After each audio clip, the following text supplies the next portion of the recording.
I'm back again. This time I have a guitar that has an angle neck that I actually like.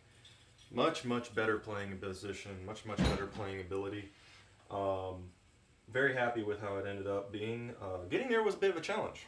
Now I'll go through some of that and what I've done to make the shim to get that neck angle correct. A couple different options you have to go with here. StewMac is a great supplier of guitar parts, but they're expensive, quite expensive. They wanted $9 for each shim, for one shim, which I could create much less than that using some simple materials and a sanding block. But getting there is painful. That's why they cost $9. Is creating a precise measurement on a shim isn't exactly simple. So what I have, actually I think I left it over here somewhere. Yeah, here we go. What I have that has helped me, I've got a relatively accurate dual axis angle protractor. This is a digital protractor. You turn it on, gives you a nice little display. Tells you the level of something, or if you tilt it sideways, it'll tell you the bubble of something. So it'll give you both axes. This is 0.01% accurate. So it's a relatively accurate device. I've leveled some things out using actual bubble levels, put this on it, and it's been pretty much spot on. So what I did here is I defined what the level is of something. Nothing in my house is particularly level. Most houses aren't. So you lay it down, you find a nice, relatively level spot, lay it down. It's usually going to be a tenth or so off of level. In which case, you know what that is, and you have a base set in order to measure your angle of your shim. Come to find out, I didn't need a full 1 degree shim. I needed roughly a 0.3 to a 0.4 shim. To accomplish that, and I'll get to that point, I created a shim out of a bunch of old balsa wood shims that I got from the local hardware store. I took 2 of these. I found a nice relatively flat angle. Then I sanded down the angles on a board like this, at least the portion I was going to use up here where it's flat. A lot of these shims, the reason why I got a whole bundle of them here, a lot of these shims come not very pointy in the end. So I found 2 that were relatively pointy and relatively tapered well towards the end of them. Then I sanded down the edges and I epoxied 2 of them together. And that was the base for my shim. That worked relatively well. This is the part of the leftovers that I had cut off from my saw when I sawed them down to size.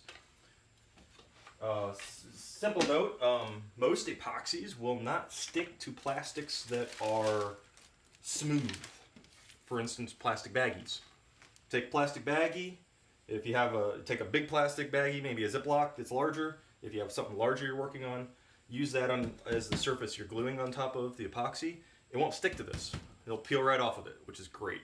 So that's what I did, is I just kind of epoxied 2 pieces together, sat it on there, let them get hard. I used 5-minute epoxy, simple stuff.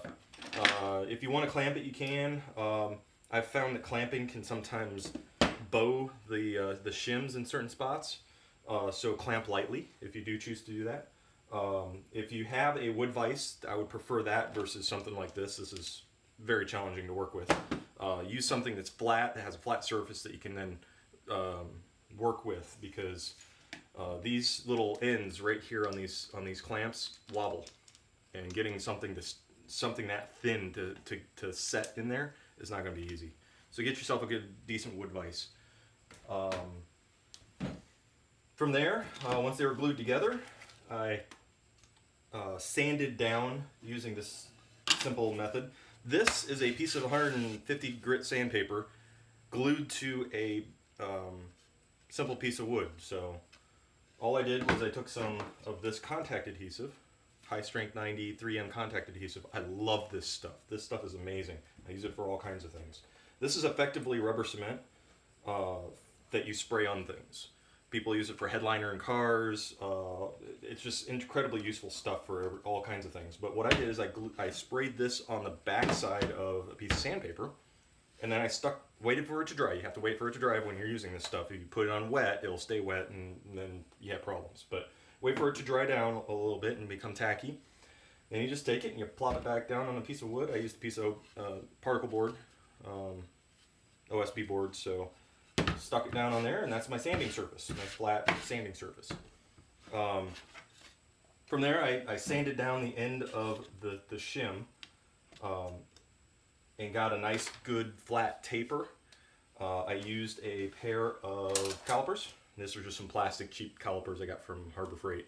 To kind of measure, give me a rough estimate of what it was going to be in millimeters, and that way I can kind of define what the thickness of the material is going to be, the end result's going to be.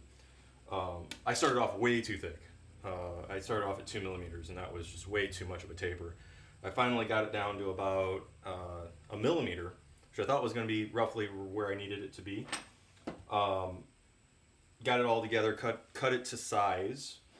Took my drill bit, laid it down on a piece of wood, put the shim on top of it, drilled one of the holes, and immediately the shim just kind of split in half. So the efforts of gluing things together didn't work very well. But that being said, I was able to get it back together, get it going. Come to find out, that was still even too thick. I trimmed it down even more from there, down to about a millimeter and about half a millimeter. And that seemed to be about the angle I needed to get the playing correct on my guitar. So a little bit of a long way to go about doing it, considering you can buy a $9 shim from Stumac and wait a week to get it. But it did work, and I was able to do it in a day instead of waiting 3 or 4 days to get a shim here. And that gave me my play action that I liked. So we're all set on that. I finally tuned it up. It tuned out really good, but my intonation is completely wrong.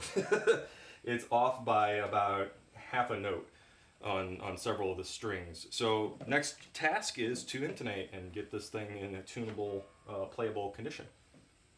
Stay tuned.